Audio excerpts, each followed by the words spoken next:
Alright, Jackson said he didn't want to do the intro this week, so I'm back to doing it again. I'm going to edit that out. You're not doing editing. This is so late. We were supposed to record hours ago, but you didn't do your schoolwork today, and that's going in the podcast as well. No, it's not. Nope. So we're late today, so we've got to get it out on time. Now, actually, last week I said we didn't have this episode for October 22nd, and I just suddenly thought, why don't I see if somebody else had it posted on YouTube? So we are going actually back to October 22nd. So the one we're going to review today, this is the one before bragging rights. I actually found on Cage Match they have ratings for these as well. So this one was rated 5.25 out of 10. I'll ask you at the end what your rating is so we can see it. Right at the start, my rating is... Well, you only seen one match so far, so you've got to wait a second.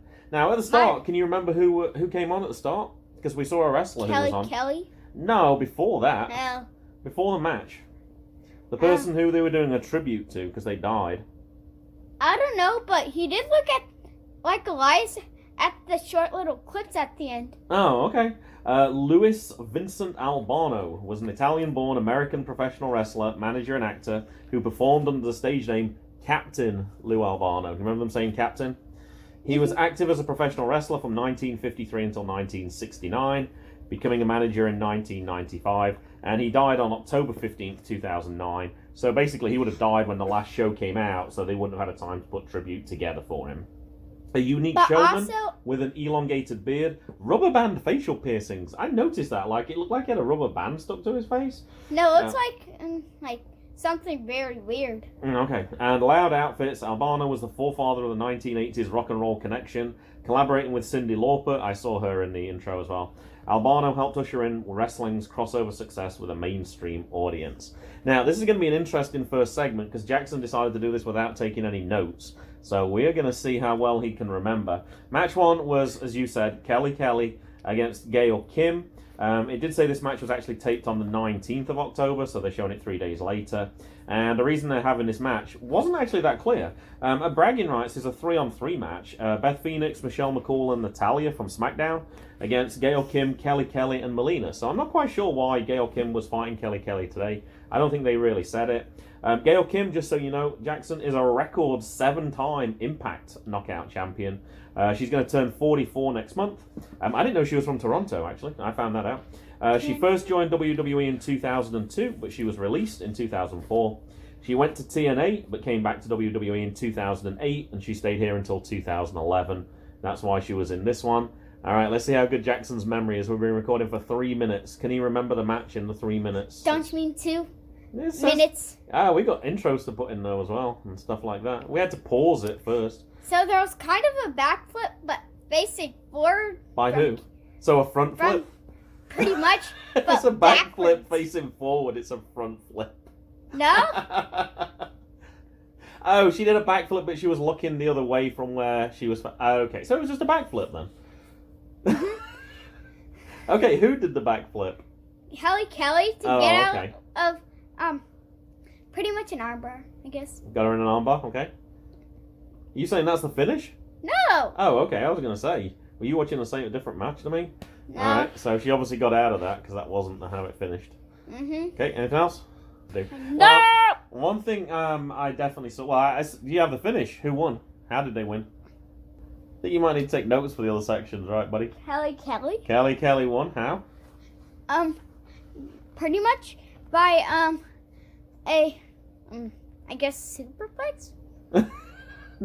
She did. It said the name of it. It said it was like Kelly Killer. The Kelly Killer. It kind of looked like a stomp to begin with. It kind of looked like Seth Rollins' stomp, but except it looked far weaker than that. It looked kind of like a bit like a leg drop, but yeah, I didn't think it was good enough to take out Gail Kim. And then there was like a roll to the pin. And then she got the pin. Yeah, Kelly, I thought Gail Kim made a big blunder just before that in the match. She climbed up to the top rope, went to jump, and she wasn't even close to Kelly. Kelly got out of the way, and she just crashed on the ground, which kind of set it up for that.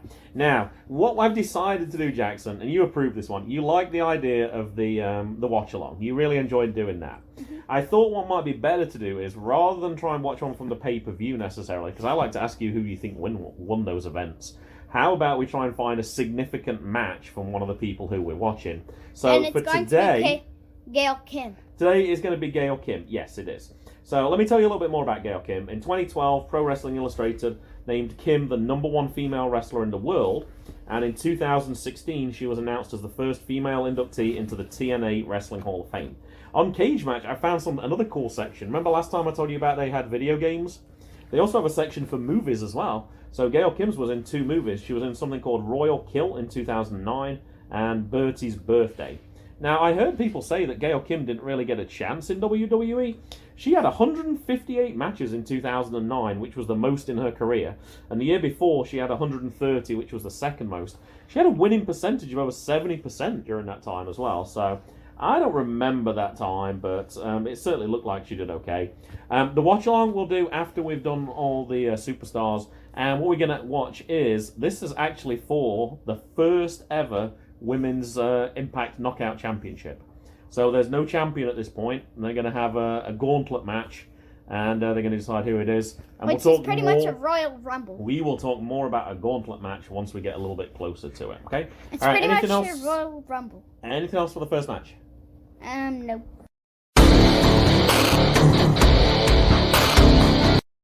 Alright, this time I was disappointed with this episode, JJ. We had the Did You Know segment where it said last month over 100 million photographs of WWE Divas were viewed on WWE.com, but they didn't have the Ask the Divas. I like that segment. I was disappointed. Me too. The part we skipped was there was an Iron Man promo, and you were like, why is that? And it's like, well, because it's coming up on the next day. We just already watched it, though. But they did it, and then they did another one that was exactly the same, pretty much. So they had 3 minutes of promos, so we cut that out. And we went straight to the match 2, which was a tag team match. Goldust and Tommy Dreamer defeat Ezekiel Jackson and Vladimir Kozlov. We've talked about Ezekiel Jackson and Vladimir Kozlov a lot recently, so let's get straight to it, JJ. What you got? Goldust and Ezekiel Jackson were the 2 that started off in the match. I do have that for you, though. Mine's pretty late into match, but Okay. it's a knee to the face from Tommy Dreamer. Yep. What else? And then there's a kick to the pee-pee, which I don't know what it was. Uh-huh. And do you have the finish? No. Actually, yes. Golden Age. Uh-huh. And also I got punched to the back. Punched the back. That was important. So I put in this one there was chaos throughout, and you didn't agree with this one. Because you said at the end that Tommy Dreamer cheated. And I said, No. Ezekiel Jackson and Kozlov have been cheating the whole time. No. I said... They were distracting the ref, and then they were kicking down on somebody all the time. They were cheating throughout. No.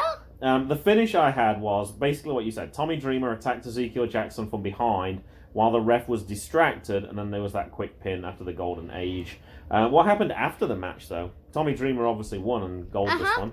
But, the other team pretty much attacked. Yep, Vladimir Kozlov came in, and he delivered a slam first to Tommy Dreamer, and then one to Goldust. And then we had that very important commercial, which had a very important message, JJ, right? No. The Don't Wrestle Your Brother. No. They have to do that one as well. You can do that. Following that, there's going to be a promo of Miz versus Morrison for the US Championship. Actually, we saw that part, didn't we? We're kind of in the middle because we kind of stopped it. Because you said you were starving, so we're going to pause the record. Jackson's going to get a snack, and then we're going to continue to watch match 3. All right.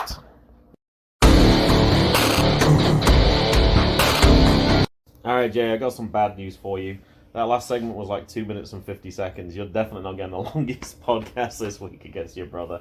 All right, match 3 then was Drew McIntyre and Eric Escobar with Vicky Guerrero and against Matt Hardy and R-Truth. Now, I had to look it up because I didn't actually know who Eric Escobar was at all.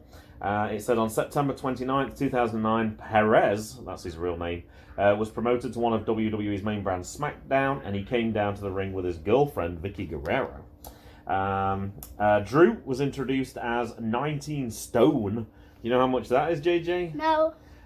20 stone is 280 pounds, so we'll take off 14, 266 pounds. And it said that Mr. McMahon signed him as he believes he can be a future world champion. Which I is guess true. he was right then. Yeah, he was right. It took a long time, but he was right. His first televised match for WWE, Hell in a Cell, the previous pay-per-view. He had some other matches, but they were all house matches, and they were all dark matches, so that means they didn't show them on TV. It was against R-Truth, and he won. So I guess there was some rivalry here that we didn't really know anything about too much. All right, JJ, go ahead. Tell us about the match. You said you had a lot of notes this time. 10 notes, I heard. Woo! Kick to the face and a stomp to the knee. By who? On who? Who did the kick? Who received the kick? I don't know. The ref? No. Vicky Guerrero got a kick in the face? I guess so. You said it was Vicky James to begin with, which I thought was really cute. You got Mickey James and Vicky Guerrero got mixed up a little bit. Hey, I don't want hitting. Alright, come on then. Go on to note number 2 then of 10. See if we got some more details. No, that's it. That was it? Oh my gosh, you gotta be kidding me. I didn't really write anything down either. Matt Hardy got the gets the upper hand on Drew, I had at one point in the match. We had another one, don't try this at home, so also, don't wrestle with your brother. I do have one I have a finish. So, Jeff Hardy, or Matt Hardy, I guess. It was Matt Hardy, yes. Yeah, edit out the other one. Nah, it's good. No. You're only 6 years old, you're allowed to mix them up. If we're leaving Vicky James in, we're leaving Jeff Hardy in there. No. Just say Jeff Hardy's brother and then you're good. So, so the announcement is that, Matt Hardy's pants kind of look like AJ Styles' pants, too. Oh, I wish you'd mentioned that in the thing. I don't remember now what he was wearing, so I can't confirm or deny that. Anything else? Back a couple seconds and then you'll Anything see. else? No. Alright, Escobar interferes as Vicky distracts the ref. Drew capitalizes by slamming and pinning Matt Hardy. Now, I looked up Eric Escobar a little bit more, Jackson, but I left it until the end. Bleacher Report, January 17th, 2010. The first main roster release of the year has come from WWE. Eric Escobar has been released from his contract. WWE has come to terms on the release of SmackDown superstar Eric Escobar as of January 17th. WWE wishes Eric all the best in his future endeavors. This is no surprise that the last time we saw Eric Escobar, he was getting squashed and embarrassed on SmackDown. He never looked like main event potential and was believed to be cocky and arrogant backstage. So he wasn't there very long. He got squashed. Eric Escobar. So By I looked who? up his matches. So after this match, JJ, he only had 1, 2, 3, 4, 5, 6, 7, 8 more matches. That was it. He had the he was in the Intercontinental title match, which he lost. He was in the Intercontinental title #1 contendership battle, which he lost. He was in a 2-on-1 handicap, another 2-on-1 handicap. He lost to Kane. He then defeated Mike Knox 3 times in a row on 3 house shows, and then he was gone. So he was not there very long at all. All right, anything else for this match before we go ahead and do the watch-along, because I know you're excited for that. Nope. All right. Oh, do you want to do anything like your water balloons or anything like that, or is it too early? It's not the end. Oh, okay, that's right at the end. Hey, okay. Dad? Yes. So who's squashed Escobar then? I don't know, because the ones I said, it said he won. On SmackDown, Kane. Oh gosh, Kane defeats Eric Escobar in 1 minute and 25 seconds. So that wasn't very. So that was the last time people saw him on TV, because the other ones were house shows, so they don't record them. It's like WWE Fairfax. They're not going to get that at all. All right, let's get on to the watch along. All right, we got the Bound for Glory 2007 keyed up. I've already watched this, JJ, because I wanted to check it was appropriate. You actually just asked me, you were like, isn't it 14? I was like, it is, but this one certainly isn't.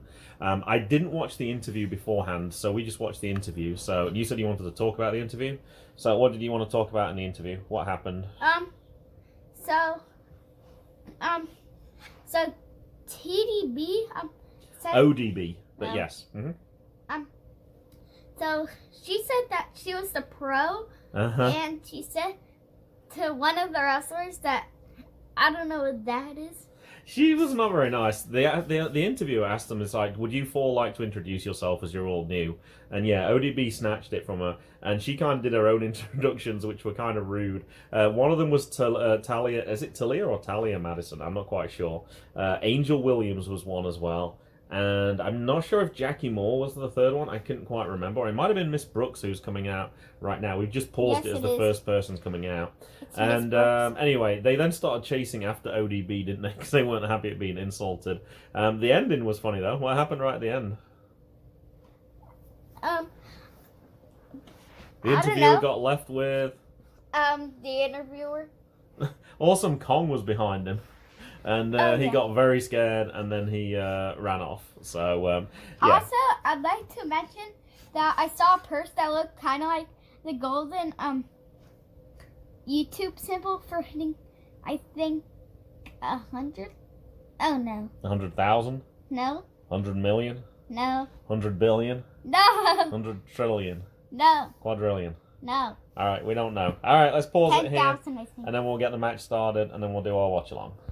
All right, Miss Brooks has come out first, JJ, so we're doing our watch-along. This is about 14, 15 minutes long, it says on my YouTube, so just so you got some idea how long it is. I actually have an earbud in this time, so I can listen just in case there is anything, but I took a few notes as well. You don't have any earbuds. I need to listen.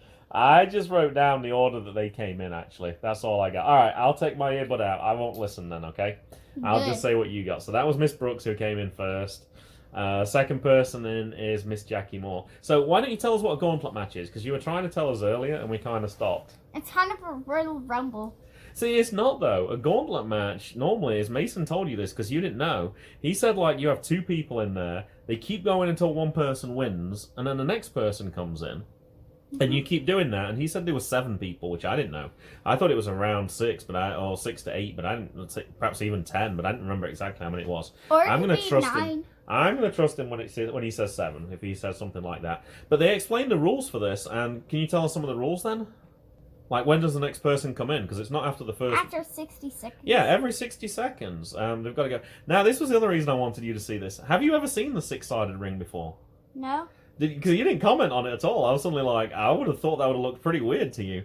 This is what Mason and I started watching. When I saw the 6-sided ring, I was like, whoa! And we used to watch this for probably our first year. I think it's cool. Something. It looks like my mini ring. Oh, yeah, That's also... You're right. You have a 6-sided mini ring as well. But it's kind of broken, I guess. All right, they're going for it now. Jackie Moore just hit Miss Brooks in the face. There's lots of chops right now. Yep. Now it's, They got to get him over the top rope, so... Oh, I guess they just want to get this over quick. They don't have very long, 60 seconds before the next person comes in. You're probably going to get 3 people in pretty quick. And they've definitely got to watch out for Awesome Kong when she comes in. Because she's definitely going to be a tough person. Like, trying to eliminate her. They might have to. 25, yeah. 24. We're not counting down from 25 when it's a 60-second thing. That'll be just you counting otherwise. Another elbow there. This is available actually on YouTube. We're actually watching it on the Fight TV app because we have Impact Plus. But yeah, if you look up Bound for Glory 2007, you can actually watch this match on there as well. 4, 3, 2, 1. I don't actually remember the sound it makes on this one. I don't know if it's the same as the Rumble. All right, number 3, Shelly Martinez is coming in next. Now, I must have written this one down. It says I got written down here, 6'1", 270 pounds. I don't think she looks tall, but there's no way she's 270 pounds. That must have been awesome. She looks like she's like 100. Yeah, pounds. that must be Awesome Kong. I must have written it 60. down next to the wrong one, but she is tall, that's for sure. All right, there's a bit of 2-on-1s going on, and then they're going to take it in turns to beat each other. They're already down to 30 seconds. We got one slam. Someone's getting a breath. No, we're not doing that. This will be the last one we ever do. No! We're only doing 60 seconds in total. You're not counting down from 30. Someone's gone up to the top rope. I don't know why you'd do that. Whoa! To do that? I guess so. Jumped on her and the legs went straight around her neck and pushed her to the ground. But that's not going to get her over the top rope. Okay, someone needs to get up and get rid of one of these people, or else there's going to be 4, 3, 2, 1. What was that came off? Was that somebody's knee pad or arm pad or something? Alright, now coming in then is, here we go, here's Awesome Kong. I guess that's why they didn't want to eliminate anybody. They wanted to make sure... Oh, somebody's calling her up there. Is that Miss Jackie Moore? I think Jackie Moore's calling her up there. You better be careful what you wish for. You're going to get into trouble. Miss Brooks does not look happy right now at all. I think she knows that that's going to be trouble. Hey, gotta get ready for Awesome. It's 30 seconds and she's not even in the ring yet. The next person could technically run out and probably get in the ring before Awesome Kong does. I don't think Awesome Kong's in any particular... Yeah, no one's fighting right now. They're just looking and like, oh my gosh, we're going to be in trouble here. It did mention actually in the preview, Awesome Kong made her debut and actually defeated Gail Kim. So, not surprising. When's Gail Kim coming in? We'll have to see. She's coming in and a few more people. We got ODB who's going to come in next. In 4, 3, 2, 1. And they all tried to grab Awesome Kong, and she just pushed them all away. Kind of like Braun Strowman when he's in the ring. Oh, we got a kick there. Oh no, that's going to do much to us. Oh, don't go up on the top rope. What are you doing? Awesome Kong's just going to knock you straight out. All right, here comes ODB, the person in the interview. Whoa, we had one over the top there. I think that was Shelly Martinez who went out there. And she's not very happy. And, oh, we got somebody who jumped on Awesome Kong's back. She's just going to back her into the ring post, right? Yup. Just like Kofi did one time. And then oh gosh, she's got a lot of strength. Oh, face first into the mat. I thought she was going to do a pile driver to begin with. All right, pick her up and throw her over the top rope. Don't mess around with her anymore. And she got stuck on the top rope, but she's 18, gone. Jackie Moore's gone. 17. 16. And we have ODB, and I still thought there was one more person. I thought either Shelly or Miss Brooks. I can't remember which one it was now. They must just be on the outside somewhere, or they did. Oh, ODB just hit Awesome Kong. It did absolutely nothing. 3, 2, 1. Angel Williams. She's trying to pick up Awesome Kong. That is not going to work. Oh, she got around the throat now. Angel's showing off a little bit. Yeah, you should you should worry about Awesome Kong in there right now, because you're gonna have big problems. Awesome Kong's probably 150 pounds more. Oh, she's jumped on her back as well. Let's see if that works any better than the last one did. No. Oh, ODB punched Awesome Kong in the stomach, and another one. And yeah, she just swatted her away. And she's gonna grab her by the hair, I think, and throw her over her neck. Yup. Snap. Crash. Oh, what happened? The picture disappeared. Ours what happened? crashed too. Oh, it must have been a commercial. This was. Oh, you don't have a commercial on pay-per-view though. That was weird. It just disappeared for a second. All right, we're back. Nothing's happening. They're still both of them trying to double team Awesome Kong. Awesome Kong actually looks a little wobbly then, to be honest. So 10 seconds left. You might be better waiting for the third person to come in. Are they going to try and? Oh, they're going to try and suplex the JJ. Both of them at the same time. Nope. Awesome Kong, double suplex. How about that? And then the next person should be coming in, which should be Christy Hemme, who was on WWE. I don't know if you've seen her before. Nope. She's probably, this is 2007, so it's probably even before that then that Christy Hemme wrestled. I can't remember. I've seen her in a WrestleMania, but I don't remember. Christy Hemme's turned around. She doesn't want to get into the ring. Awesome Kong grabbed her by the hair, and yeah, she just slammed her over the top rope to bring her into the ring. And then why don't you just do the same? Throw her straight out again. 30 seconds. She's trying to. Oh, she's picking her up, and I can't remember what that move's called. It's like she's bouncing her up and down, or she's about to start doing that. Oh, is she just trying to stretch her? I can't tell what she's trying to... Oh, yeah, she's got... Oh, gosh. She got a foot and she's trying to bash her in the head with her own foot. Wasn't a very good-looking suplex in the end. But she's done anyway. You can just throw Christy straight out now at this point. The other two are still down. The other two have been down for over a minute. Oh! Sit-up powerbomb. Gail Kim, here you go. Let's go, Gail. She's gone straight up to the top rope. Dropkick. Oh! Didn't do anything really. Made her back up a little bit. Forearm, but not doing much really, JJ. But she is. Oh, she pushed her and she went all the way across the ring. Alright, ODB and Angel are now attacking her. And I assume it's not long until the next person comes in. Mm-hmm. Oh, it is longer than I thought. 30 seconds still. Oh, what are they trying to do to her? Oh! She grabbed both of them, got them to bang their own heads, and then, yeah, they're both down on the ground. I wonder if that was the first person I said I thought she was injured, but...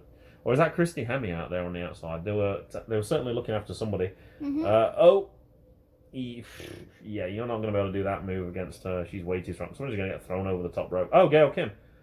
Oh, no. Oh, Gail's holding on, and they've lifted up Awesome Kong, and Awesome Kong is over. Oh, and Awesome Kong had a wardrobe malfunction because it went a little blurry at that point. Talia Madison's coming in. The people are really close to him as they come in for the run in there. Like, they can easily pat her on the back. No trouble at all. All right, so we got down to 4, and we got one more person. The Voodoo Queen, Roxy Laveau, is going to come in. It said that she won a 5-person battle royal or something, JJ, to decide who was going to get the last person. Whoa! Did she just knock... Oh, no, she flipped over the top rope by herself. I thought she just self-eliminated herself. Oh, missed by a mile with the clothesline there. Stunner on the ropes. I think that's Angel that did the stunner. Yep. Alright, Gail Kim's talking to ODB, and they've just eliminated Angel, so there's one more person gone. And so there's 3 people left, and there's one more person to come. And now Angel and Gail Kim are just doing chops to each other. ODB looks pretty terrifying, actually. She's certainly bigger than all the other ones. She might be, at this point, you'd think that she could be the favourite. Particularly now Awesome Kong's gone. Alright, she's lifted some... I thought she was going to throw her straight over the top rope, but I think she's going to do a German. Yep. And got the snap suplex. Roxy Laveau coming in. The Voodoo Queen. She's just kind of hamming it up a little bit as she's walking down the stage. She reminds me a little bit of Rosemary right now. With big, bouncy hair? Yeah, with the hair like that and the face paint as well and similar kind of clothing. Alright, ODB's got hold of the 2 people in the ring, Gail and I can't remember who the other one is. Oh, Talia Madison. Talia Madison's outfit is really colourful. It reminds me a little bit of one of Erica Lee's outfits. That was kind of very sort of 90s with colours.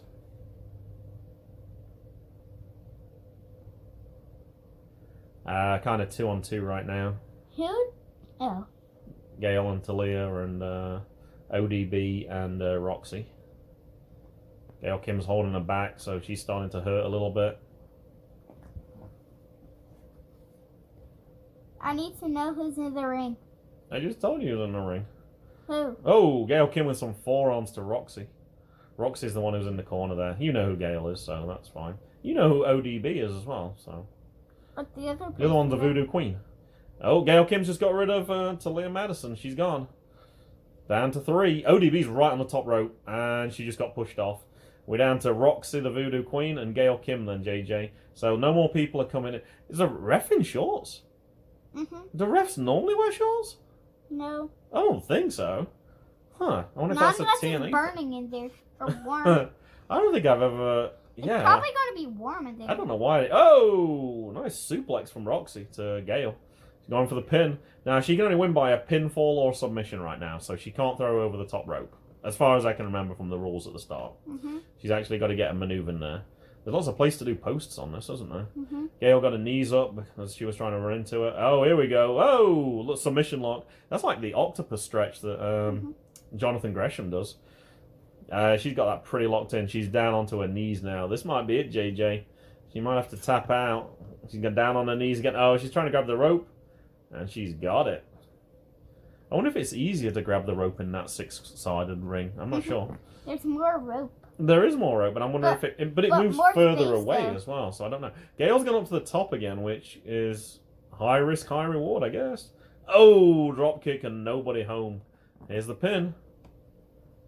2 and a bit. Got a shoulder up.